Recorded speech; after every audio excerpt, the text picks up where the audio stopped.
Hello everyone, good morning, నమస్తే. నేను మీ రాజీ. DSC certificate reverification అవుతుంది కదా, చాలా చోట్ల అవుతుంది. మ్యాక్సిమం ఏదో కొన్ని జిల్లాలు కంప్లీట్ అయిందన్నారు కానీ ఏ జిల్లాలు అనేది క్లారిటీ లేదు. మ్యాక్సిమం అన్ని చోట్ల కూడా డిఈఓ ఆఫీస్కి వెళ్ళిపోయాయి. ఆ ఆఫీస్లోనే రీవెరిఫికేషన్ చేస్తున్నారు అధికారులు. చాలా స్ట్రిక్ట్గా చేస్తున్నారు. చాలా అంటే చాలా. నాకు చాలా ఫోన్ కాల్స్ వస్తున్నాయి అన్నమాట. ఫ్రెండ్స్, అలాగే తెలిసిన వాళ్ళు, ఇలా యూట్యూబ్లో వాట్సాప్ నెంబర్ తెలిసిన వాళ్ళు, అక్క నాకు ఇలా కాల్ వచ్చింది. మెయిన్ ఈడబ్ల్యూఎస్ గురించే వస్తుంది. ఈడబ్ల్యూఎస్ లేడీస్కి అనమాట, జెంట్స్కి రాదు కదా. ఇంకా హస్బెండ్ పేరు ప్రాబ్లం లేడీస్కి ఉంటుంది కాబట్టి లేడీస్కి కాల్ చేసి ఫాదర్ నేమ్తో ఉన్న ఈడబ్ల్యూఎస్ని హస్బెండ్ పేరుతో మార్చుకోమంటున్నారు అనమాట. వైఫ్ ఆఫ్ అని మార్చుకోవాలి. అది మీరు అప్లై చేసుకోవాలి. తెలిసిన వాళ్ళు ఉంటే త్వరగా అవుతుంది, కానీ తెలియని వాళ్ళు సచివాలయంలో ఎవరూ తెలియని వాళ్ళు ఉంటే త్వరగా అవ్వదు.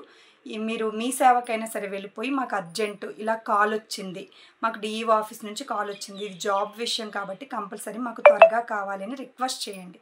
రిక్వెస్ట్ చేసి అవసరమైతే ఎంత బ్రతిమాలినా కానీ 1-2 రోజుల్లో, మ్యాక్సిమం 2 డేసే ఇస్తున్నారట టైము, చూసుకోండి.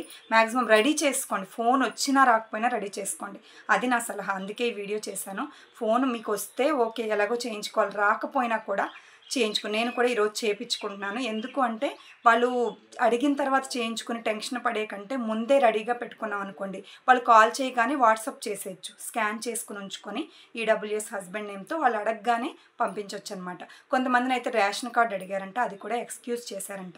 ఒప్పుకోవాలి అసలు. ఎందుకంటే రేషన్ కార్డు ఎప్పుడు వస్తుంది? White ration card, below poverty line, తక్కువ ఆదాయం ఉన్న వాళ్ళకే ఇవన్నీ చూసుకుని ఇన్కమ్ను బట్టే వాళ్ళకి రేషన్ కార్డు వస్తుంది. రేషన్ కార్డులో కంపల్సరీ వైఫ్, హస్బెండ్, పిల్లలు ఉంటారు కాబట్టి అది ఎక్స్క్యూజ్ చేస్తే బాగుండు. ఆల్రెడీ ఫాదర్ నేమ్తో ఉంది కాబట్టి ఈడబ్ల్యూఎస్ ఈ నా రిక్వెస్ట్గా కూడా చెప్తున్నాను. వాళ్ళు చూస్తారో లేదో నాకు తెలియదు, కానీ రేషన్ కార్డు ఎక్స్క్యూజ్ చేస్తే చాలామంది బ్రతుకుతాం కొంచెం టెన్షన్ లేకుండా. ఈ టెన్షన్తో నిజంగానే బీపీ వచ్చేలా ఉందన్నమాట. నిద్ర కూడా పట్టట్లేదు నైట్. అందరిది కండిషన్ అలాగే ఉంది. ఎక్కడ ఏ కాల్ వస్తుందో.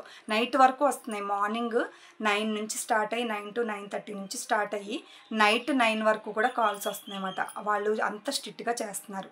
వాళ్ళు అలా టైం చూసుకోకుండా చేస్తూనే ఉంటున్నారు. డిఈఓ ఆఫీస్లో వెరిఫికేషను చూసుకొని వాళ్ళకి కాల్ చేసి వాళ్ళనది కావాలి, స్కోర్ కార్డ్ లేకపోతే అక్కడ స్కోర్ కార్డు కావాలి, లేదంటే క్యాస్ట్, బీసీ, ఎస్సీ వీళ్ళకి ఏంటంటే క్యాస్ట్ సర్టిఫికేట్ కనుక లేకపోతే అక్కడ ఫాదర్ నేమ్తోనే, క్యాస్ట్ మాత్రం ఫాదర్తోనే ఉండాలి. ఈడబ్ల్యూఎస్ మాత్రం మ్యారేజ్ అయిన వాళ్ళు హస్బెండ్ నేమ్తో ఉండాలి. ఇది మాత్రం క్లారిటీ. ఓకే. ఇన్కమ్ సర్టిఫికేట్ వీలైతే మీరు ఇన్కమ్ కూడా తీసుకుని ఉంచుకోండి. Income certificate, caste certificate father తోటి, అలాగే మ్యారేజ్ అయిన ఆడవాళ్ళు అయితే వైఫ్ ఆఫ్ అని చెప్పి హస్బెండ్ నేమ్తో ఈడబ్ల్యూఎస్ తీసుకుని రెడీగా పెట్టుకొని వాళ్ళు ఎప్పుడు కాల్ చేస్తే అప్పుడు వాట్సాప్ చేయండి. దగ్గరకు ఉన్న వాళ్ళైతే డిఈఓ ఆఫీస్కి డైరెక్ట్గా వెళ్ళి hand to hand, by hand ఇవ్వండి. ఓకేనా. తర్వాత ఈ సెలక్షన్ లిస్ట్ ఎప్పుడండి అంటున్నారు కదా, పేపర్లో ఇచ్చారు కదా, ఈరోజు 12న అని చెప్తున్నారు. ఈ 12 లోపే ఈ ఎవరికైతే ఫోన్ కాల్స్ వచ్చాయో వీళ్ళు సబ్మిట్ చేయాల్సి ఉంటుంది. 2 రోజులు గడువు ఇచ్చారట కాల్ చేసిన వాళ్ళకి. ఈ 2 రోజుల్లో వాళ్ళు అడిగిన సర్టిఫికేట్ని వాళ్ళు ఇవ్వాలన్నమాట. అక్కడ క్యాస్ట్ అయితే క్యాస్ట్, ఈడబ్ల్యూఎస్ అయితే ఈడబ్ల్యూఎస్ ఆ 2 రోజుల్లో సబ్మిట్ చేయాలి. సబ్మిట్ చేసిన తర్వాత వాళ్ళు 12న సెలక్షన్ లిస్ట్ ఇస్తామంటున్నారు ప్రతి జిల్లాకి. ఓకేనా. వెయిట్ చేద్దాం, చూద్దాము.